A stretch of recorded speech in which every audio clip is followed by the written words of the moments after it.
মহান রব্বুল আলামিন নবীদেরকে দুনিয়াতে পাঠিয়েছেন আসমানি জ্ঞান দিয়ে, আসমানি ইলিম দিয়ে আল্লাহ রব্বুল আলামিন নবীদেরকে দুনিয়াতে পাঠাইছেন।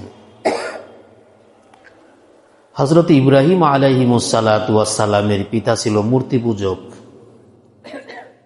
তিনি তার পিতাকে বলতেছেন যে, ইয়া আবাতি লিমা তা'বুদু মা লা ইয়াসমাউ ওয়া লা ইউবসিরু ওয়া লা ইউগনি আনকা শাইআ। হে আমার পিতা, আপনি এমন বস্তুর কেন পূজা করেন, উপাসনা করেন, যে না পারে দেখতে, না পারে শুনতে, না পারে উপকার করতে, না পারে অপকার করতে। ইয়া আবাতি ইন্নী কদ জাআনি মিনাল ইলম, আমার নিকটে আল্লাহ রাব্বুল আলামিনের পক্ষ হতে সঠিক জ্ঞান এসেছে। আহদিকা সিরাতান সাওয়িয়া, আপনি আমার অনুসরণ করুন, আমি আপনাকে সঠিক সরল পথের সন্ধান দিব। ইয়া আবাতি লা তা'বুদিশ শাইতান, হে আমার পিতা, শয়তানের পদাঙ্ক অনুসরণ করবেন না। শয়তান হচ্ছে দয়াময় আল্লাহ রাব্বুল আলামিনের নাফরমান। হে আমার পিতা, আমার আশঙ্কা হচ্ছে যে আল্লাহ তাআলার পক্ষ হতে যন্ত্রণাদায়ক শাস্তি আপনার নিকটে পৌঁছবে। অতএব আপনি শয়তানের পদাঙ্ক অনুসরণ না করে আমার নিকটে যেহেতু আসমানি ইলিম এসেছে, ওই আসমানি ইলিমের অনুসরণ আপনি করুন, আমি আপনাকে সঠিক পথের সন্ধান দিব। লম্বা ঘটনা, ওইদিকে আমি যাব না। যতটুকু আমার বলার উদ্দেশ্য, হযরত আম্বিয়া আলাইহিমুসসালাতু ওয়াসসালামদের নিকটে আসমানি ইলিম আসে, সাধারণ মানুষের নিকটে আসমানি ইলিম আসে না। আমরা সাধারণত জ্ঞান অর্জন করে থাকি দুই জিনিসের মাধ্যমে। এক নাম্বার হচ্ছে আকল, জ্ঞান, বুদ্ধি। দুই নাম্বার হচ্ছে আমাদের বাহ্যিক পাঁচটি ইন্দ্রিয় শক্তির মাধ্যমে। এক নাম্বার হচ্ছে কুওয়াতে সামিআ, শ্রবণ শক্তি। দুই নাম্বার হচ্ছে কুওয়াতে বাসরা, দৃষ্টি শক্তি। তিন নাম্বার হচ্ছে কুওয়াতে শাম্মা, ঘ্রাণ নেওয়ার শক্তি। চতুর্থ নাম্বার হচ্ছে কুওয়াতে যায়েকা, স্বাদ গ্রহণ শক্তি। পঞ্চম নাম্বার হচ্ছে কুওয়াতে লামেসা, স্পর্শ শক্তি। এই পাঁচটি ইন্দ্রিয় শক্তির মাধ্যমে, জ্ঞান বুদ্ধির মাধ্যমে আমরা জ্ঞান অর্জন করতে পারি। তবে পঞ্চ ইন্দ্রিয়, এটা মানুষ ব্যতীত অন্যান্য প্রাণীকে আল্লাহ তাআলা দান করেছেন। মানুষের বৈশিষ্ট্য হচ্ছে মানুষ হচ্ছে জ্ঞানী, মানুষ হচ্ছে আকলমান্দ। তবে এই জ্ঞান বুদ্ধি, মানুষ তার জ্ঞান বুদ্ধি এবং পঞ্চ ইন্দ্রিয়ের মাধ্যমে, পাঁচ ইন্দ্রিয় শক্তির মাধ্যমে মানুষ আসমানি ইলিম হাসিল করতে পারে না। আসমানি ইলিম হাসিল করতে হলে নবী রসুলদের মাধ্যমে আমাদেরকে অর্জন করতে হবে। একমাত্র আল্লাহ রাব্বুল আলামিন নবী রসুলদেরকেই আসমানি ইলিম দান করেছেন, যেন নবী রসুলগণ এসে দুনিয়াতে মানুষের ভিতরে যে অজ্ঞতা কাজ করে, মানুষের ভিতরে যে বর্বরতা, মানুষের ভিতরে যে হিংসা বিদ্বেষ সিরিয়া কাজ করে, মানুষ যে তার মনুষ্যত্বকে হারিয়ে ফেলে, ওই অন্ধকারকে বিদূরিত করে আলোর দিকে আনয়ন করাই হচ্ছে নবী রসুলদের আগমনের উদ্দেশ্য বা মাকসাদ। সমস্ত নবীদের সর্দার হচ্ছেন জনাবে মুহাম্মদুর রাসূলুল্লাহ সাল্লাল্লাহু আলাইহি ওয়াসাল্লাম। তার প্রতি আসমানি ইলিম এসেছে আল কোরআনের মাধ্যমে। কিতাবুন আনজালনাহু ইলাইকা লিতুখরিজান নাস মিনাল যুলুমাতি ইলান নূরি বিইذনি রাব্বিহি ইলা সিরাতিল আজিজিল হামিদ। হে রাসূল, আমি আপনার নিকটে যে কোরআনুল কারীম অবতীর্ণ করেছি, এর উদ্দেশ্য মাকসাদ হচ্ছে এই কোরআনুল কারীম দ্বারা মানুষকে আপনি অন্ধকার থেকে আলোর দিকে আনয়ন করবেন। তো নবী রসুলদের দুনিয়াতে আগমনের এক নাম্বার উদ্দেশ্য বা মাকসাদ হচ্ছে আসমানি ইলিমের দ্বারা মানুষের অজ্ঞতাকে দূরীভূত করে তার অন্তরকে আলোকিত করা। দুই নাম্বার দায়িত্ব হচ্ছে নবী রসুলগণ মানুষের অন্তরে মেহনত করে অন্তরকে পরিবর্তন করে। রাসূল আকরাম সাল্লাল্লাহু আলাইহি ওয়াসাল্লাম নবুয়ত প্রাপ্তির পরে বর্বর আরবদের মাঝে মেহনত করে তাদের অন্তরকে পরিবর্তন করেছেন।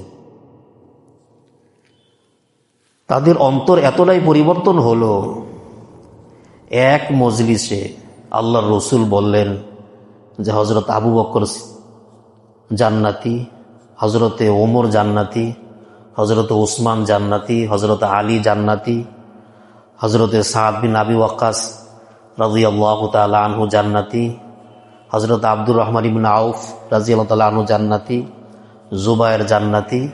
এভাবে আল্লাহর রসুল ঘোষণা দিলেন একই মজলিসে যে তারা জান্নাতি। সম্মানীয় হাজিরিন, রাসূল আকরাম সাল্লাল্লাহু আলাইহি ওয়াসাল্লাম আসমানি ইলম এবং চারিত্রিক উৎকর্ষতা, এই দুই জিনিসের মাধ্যমে হযরত সাহাবায়ে কেরামদেরকে কিয়ামত পর্যন্ত অনাগত মানুষের জন্য আদর্শ বানিয়ে দিলেন। যাদের নাম শুনলে মানুষের শরীর কাঁপত, আজ তাদের নাম শুনলে ভক্তি শ্রদ্ধায় মানুষের অন্তর থেকে আসে রাদিয়াল্লাহু আনহুম ওয়া রাদু আন। আল্লাহ রাব্বুল আলামিন তাদের প্রতি সন্তুষ্ট, তারাও আল্লাহ রাব্বুল আলামিনের প্রতি সন্তুষ্ট। ফামান আহাব্বাহুম ফাবিহুব্বি আহাব্বাহুম ওয়ামান আবগাদাহুম ফাবিবুগদি আবগাদাহুম ওয়া খায়রুল কুরুনি করনি সুম্মাল্লাযীনা ইয়ালুনাহুম সুম্মাল্লাযীনা ইয়ালুনাহুম। যে ব্যক্তি আমার সাহাবীদেরকে ভালোবাসলো সে তো আমাকে ভালোবাসলো, আর যে তাদের সাথে ক্রোধ রাখলো আমার সাথে ক্রোধ রাখলো। রাসূল আকরাম সাল্লাল্লাহু আলাইহি ওয়াসাল্লাম আরো ইরশাদ করেছেন, যে ব্যক্তি আল্লাহ রাব্বুল আলামিনকে ভালোবাসতে চায় সে যেন আমি নবীকে ভালোবাসে, আর যে আমাকে ভালোবাসতে চায় সে যেন আমার সাহাবীদেরকে ভালোবাসে, আর যে সাহাবীদেরকে ভালোবাসতে চায় সে যেন কোরআনুল কারীমকে ভালোবাসে, আর যে কোরআনুল কারীমকে ভালোবাসে সে যেন মসজিদকে ভালোবাসে। মান আলিফাহুল মসজিদ আলিফাহুল্লাহ। যে ব্যক্তি মসজিদকে ভালোবাসে আল্লাহ রাব্বুল আলামিন তাদেরকে ভালোবাসে। হযরত আম্বিয়া আলাইহিমুস সালাতু ওয়াস সালামদের পরের স্থানই হচ্ছে মাকামের দিক দিয়ে, মর্যাদার দিক দিয়ে হযরত সাহাবায়ে কেরামদের মাকাম। সাহাবিয়তের মর্যাদা এত উঁচু মাকাম, এত উঁচু মাকাম। একজন আদনা সাহাবী যিনি শুধুমাত্র তার জীবদ্দশায় ঈমানি হালতে রাসূল সাল্লাল্লাহু আলাইহি ওয়াসাল্লামকে শুধু একবার দেখেছে, তার মর্যাদা এত বেশি। যিনি সাহাবী নন, যদি ইবাদত বন্দেগী করতে করতে জমিন থেকে আসমানও পৌঁছে যায়, তবুও একজন আদনা সাহাবী যে আল্লাহর রসুলকে জীবনে মাত্র ঈমানি হালতে একবার দেখেছে, তার সমকক্ষ হতে পারে না। এই বিষয়টিকে আমি একটু লম্বা ভাবে বলছি। আমরা সকলেই নাম শুনেছি ইমাম বুখারীর উস্তাদ, হাদিসের জগতে আমিরুল মুমিনিন হযরত আব্দুল্লাহ ইবনে মুবারক রাহমাতুল্লাহি আলাইহি। মুবারক ছিলেন খোরাসানের এক ব্যক্তির বাগানে মালির কাজ করত। একদিন মালিক বাগানে এসে বলল যে আমাকে এক গ্লাস আঙ্গুরের রস খাওয়াও। তো মুবারক এক গ্লাস আঙ্গুরের রস নিয়ে আসলো, টক। মালিক বলতেছে যে আরেকটা গাছ থেকে নিয়ে আসো। আরেক গাছ থেকে নিয়ে আসলো, টক। আরেক গাছ থেকে নিয়ে আসলো আঙ্গুরের রস, টক। মিয়া তুমি এতদিন যাবত এই বাগানে থাকো, তুমি কি জানো না কোন বাগানের আঙ্গুর মিষ্টি, কোনটা টক? 3 বার আনলা, 3বারই টক হলো, তুমি কি জানো না? তো বলতেছে যে আপনি তো আমাকে কোন গাছের আঙ্গুর মিষ্টি কোনটা টক এই খাওয়ার জন্য আপনি আমাকে রাখেননি। আমি তো আপনার বাগান শুশ্রূষার কাজে আমি আসি, বাগান দেখাশোনার কাজে আমি লিপ্ত থাকি। আমি তো কোনো গাছের ফল খেয়ে দেখি নেই, আর আপনি আমাকে তো পারমিশনও দেননি। আমি কিভাবে আপনার গাছের ফল আপনার অনুমতি ছাড়া আমি খাবো? আমি তো জানি না কোন আঙ্গুর টক কোনটা মিষ্টি, আমি কিভাবে এটা বুঝবো? তো মালিক চিন্তা করলেন যে মুবারক বড় দিনদার, এমন দিনদার লোককে বাগানো কেন, তাকে আমার বাড়িতে নিয়ে আসা উচিত। বাড়িতে নিয়ে আসছে। তো মালিকের এক সুন্দরী মেয়ে ছিল, বিভিন্ন জায়গা থেকে বিবাহ শাদীর প্রস্তাব আসতেছিল, কোথায় হ্যাঁ করবে কোথায় না করবে তিনি খুব পেরেশান। তো তৎকালীন যুগে বাসা বাড়িতে যারা ছিল তারাও মালিকের সুখে দুঃখে অংশগ্রহণ করত। তো মুবারক বলল যে আপনাকে খুব পেরেশান মনে হচ্ছে। দেখো আমার তো এক সুন্দরী মেয়ে আছে, বিভিন্ন জায়গা থেকে বিবাহের প্রস্তাব আসছে, কোথায় হা করব কোথায় না করব বুঝে উঠতে পারছি না, এই জন্য খুব পেরেশান।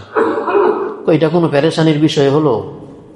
আপনি আগে তরিকা নির্ধারণ করেন, কোন তরিকায় মেয়েকে বিবাহ দিবেন। তরিকা হচ্ছে তিনটি। 1 নাম্বার তরিকা হচ্ছে মোহাম্মদীয় তরিকা, 2 নাম্বার হচ্ছে ইহুদিদের তরিকা, 3 নাম্বার হচ্ছে খ্রিস্টানদের তরিকা। আপনি আগে তরিকা নির্ধারণ করেন। যদি আপনি ইহুদিদের তরিকা বিবাহ দিতে চান, তাহলে একজন সম্পদশালী ছেলে দেখে বিয়ে দিয়ে দেন, কারণ ইহুদিরা হলো সম্পদের পাগল। আর যদি আপনি খ্রিস্টানদের তরিকা বিবাহ দিতে চান, তাহলে সুন্দর একটা ছেলে দিয়ে বিয়ে দিয়ে দেন, তারা রূপের পাগল। আর যদি আপনি মোহাম্মদীয় তরিকা বিবাহ দিতে চান, তাহলে একজন দিনদার ছেলে দেখে বিয়ে দিয়ে দেন। কথা ঠিক? দিনদার ছেলে তালাশ করতেছে, মোহাম্মদীয় তরিকা বিবাহ দিবে। তো দেখা গেল যে ওই এলাকার মধ্যে মুবারকের মতো দিনদার লোক আর নেই। তখন তারা স্বামী স্ত্রী সিদ্ধান্ত নিল যে তার কাছেই আমরা বিবাহ দিব, মোহাম্মদীয় তরিকা আমরা অবলম্বন করব। তো ওই ঘরের সন্তান হচ্ছেন যে আব্দুল্লাহ ইবনে মুবারক রহমাতুল্লাহি আলাই। আব্দুল্লাহ যিনি মুবারকের সন্তান, তৎকালীন যুগে তিনি ছিলেন শ্রেষ্ঠ মুহাদ্দিস। ইমাম বুখারী রহমাতুল্লাহি আলাই পর্যন্ত গর্ববোধ করতেন যে আমার বুখারীতে হাদিসের জগতে আমিরুল মুমিনিন হযরত আব্দুল্লাহ ইবনে মুবারক রহমাতুল্লাহি আলাইহির সনদে হাদিস রয়েছে। তিনি গর্ববোধ করতেন। তার নিকটে জনৈক ব্যক্তি এসে প্রশ্ন করলো, জানতে চাইল যে আচ্ছা বলুন দেখি, আমির মুআবিয়া রাদিয়াল্লাহু তাআলা আনহু উত্তম না ওমর ইবনুল আব্দুল আজিজ রহমাতুল্লাহি আলাইহি উত্তম? তখন তিনি বললেন যে দেখো, তুমি আমার কাছে জানতে চেয়েছো দুইজনের মধ্যে কে উত্তম। আর প্রশ্নকারী তার প্রশ্নকে এইভাবে সাজিয়েছে যে সাহাবাই কেরামদের মধ্যে এমন এক সাহাবীর নামকে উল্লেখ করেছেন যার ব্যক্তিত্বটা বিতর্কিত, আর তাবিঈনদের মধ্যে এমন একজনকে নির্বাচন করেছেন যার আদল এবং ইনসাফের দিক দিয়ে যাকে বলা হতো দ্বিতীয় ওমর। কিতাবে পড়েছি তার শাসন আমলে বাঘ এবং বকরি একসাথে পানি পান করত। এরকম আদল এবং ইনসাফ কায়েম হয়েছিল হযরত আব্দুল্লাহ ইবনে আমর ইবনুল আব্দুল আজিজ রহমাতুল্লাহি আলাইহির খেলাফত আমলে। কে উত্তম? তিনি জবাব দিচ্ছেন যে দেখো, তুমি জানতে চেয়েছো দুইজনের মধ্যে কে উত্তম, আরে স্বয়ং মুআবিয়া তো অনেক দূরের কথা।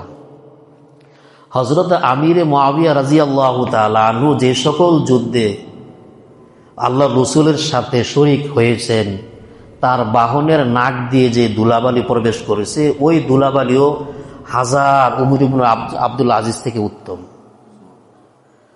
তুমি তো বলছো যে কে উত্তম, স্বয়ং মুআবিয়া তো অনেক দূরের কথা, তার নাকে, তার বাহনের নাকে যে ধুলাবালি গেছে তাও হাজার উমর ইবনে আব্দুল আজিজ থেকে উত্তম। তাহলে সাহাবিয়তের মর্যাদা কত উঁচু মর্যাদা। তো রাসূল আকরাম সাল্লাল্লাহু আলাইহি ওয়াসাল্লাম তাদের অন্তরে মেহনত করে তাদের অন্তরকে পরিবর্তন করছেন। মাখলুকমুখী মানুষকে তিনি খালেকমুখী করেছেন। বস্তুবুদ্ধিমুখী মানুষকে আল্লাহ রাব্বুল আলামিন পরকালমুখী করেছেন। এই ছিল নবীদের কাজ। তো বলতেছিলাম, এই পরিবর্তনের ফলে তাদের মধ্যে এরকম পরিবর্তন চলে আসলো, এক সাহাবী তার স্ত্রীকে বলতেছে যে কিছু টাকা জমা হয়ে গেছে, কি করব? পেরেশানি কাজ করতেছে। বলতেছি এটা কোনো পেরেশানির বিষয় হলো? তুমি তোমার সম্পদ আল্লাহর রাস্তায় ব্যয় করে দাও।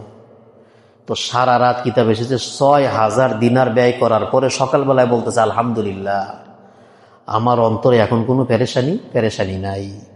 ফাইন আমানু বিমিসলি মা আমানতুম বিহি ফাকাদ ইহতাদাও। আল্লাহ রাব্বুল আলামিন বলেন যে আমার সাহাবীরা যেইভাবে ঈমান আনয়ন করেছে, এইভাবে যদি তোমরা ঈমান আনয়ন করো তাহলে তোমরা পথ পাবে। ওয়াইজা কিলা লাহুম আমিনু কামা আমানান নাস, নাস দিয়ে হযরত সাহাবায়ে কেরামকে উদ্দেশ্য। সাহাবায়ে কেরাম যেভাবে ঈমান আনয়ন করেছে তোমরা সেইভাবে ঈমান আনয়ন করো। কারণ উলাইকাল্লাযীনা ইমতাহানাল্লাহু কুলুবাহুম লিত্তাকওয়া লাহুম মাগফিরাতুন ওয়া আজরুন আযীম। আল্লাহ রাব্বুল আলামিন তাকওয়ার ব্যাপারে তাদের অন্তরকে পরীক্ষা করে নিয়েছে। তাদের জন্য রয়েছে মহা পুরস্কার, তাদের জন্য রয়েছে ক্ষমা। তো যে কথা বলতেছিলাম যে আল্লাহ রাব্বুল আলামিন হযরত আম্বিয়া আলাইহিমুসসালাতু ওয়াসসালামদেরকে দুনিয়াতে পাঠাইছেন আসমানি ইলম দিয়ে। এই আসমানি ইলমের অনুসরণ যারা করবে তারাই পথ পাবে।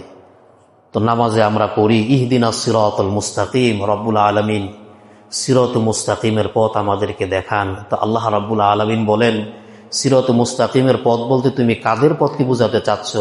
তো বান্দা বলে যে সিরাতাল্লাযীনা আনআমতা আলাইহিম, তাদের পথ যাদের প্রতি তোমার অনুগ্রহ এবং দয়া রয়েছে। আর তারা হচ্ছেন মিনান নাবিয়্যিন ওয়াস সিদ্দিকিন ওয়াস শুহাদা ওয়াস সালিহিন।